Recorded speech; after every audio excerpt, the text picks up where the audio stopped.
Ladies and gentlemen, what you're about to see is a prime example of what I call Onision damage control.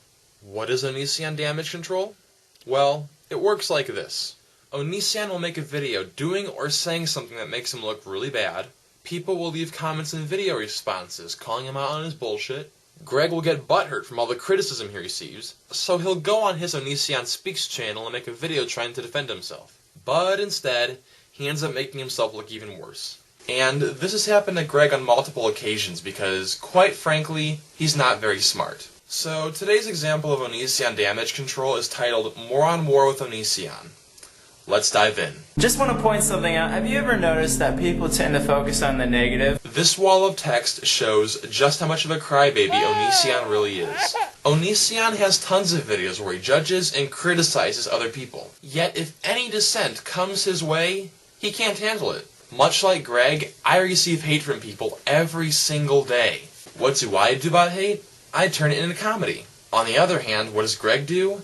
He makes long-winded videos begging people to leave him alone. And considering the fact that Greg is nearly 30, that's pretty pathetic. For instance, let's say I make 100 videos that are very entertaining, they help people, they're just generally awesome. And you don't see anybody getting upset over those ones. Because of course if they did point them out, it wouldn't make them look good in their stance against me. Greg, just because you've made some good videos here and there, that doesn't cancel out the bad ones. Besides, most of the advice you give in your videos is mediocre at best. If you want some real advice on life, I recommend you watch videos from this woman. But the moment I say something that they don't agree with, or they feel like their audience would support them if they were to take a strong stance against me, they exploit the hell out of it, painting a picture that makes me look like Satan. Wait, you think we painted a bad picture of you?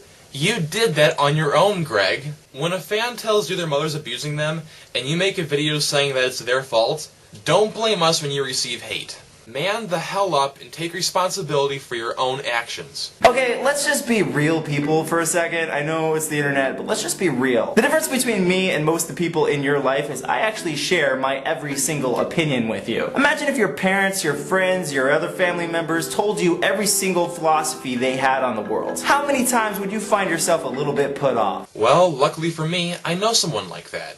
He's my older cousin Jeremy. He shares virtually every opinion he has with me and the rest of my family. And while there are things I disagree with him on, he's nowhere near as fucked up as you, Greg. But no, Onision's a demon because he believes you should eat healthy. Seriously, if you're a meat eater and anything bad happens to you, whether you get a burn or your arm cut off, I'm not gonna feel sorry for you. You wanna know why? It's obvious at this point. He believes that you shouldn't self-mutilate. You know the ladies love an uncircumcised man, right? Well, those who can get past the natural look of it. After all, living in a world full of circus freaks, you tend to get used to them, right? You silly, silly human! Come on, it's a fucking opinion. Just because it's your opinion doesn't mean we can't criticize you for saying something stupid. Anyways, the rest of his video is him giving more of his crappy advice, so I'll spare you that part of the video. Well, that's all I have to say for now. Goodbye.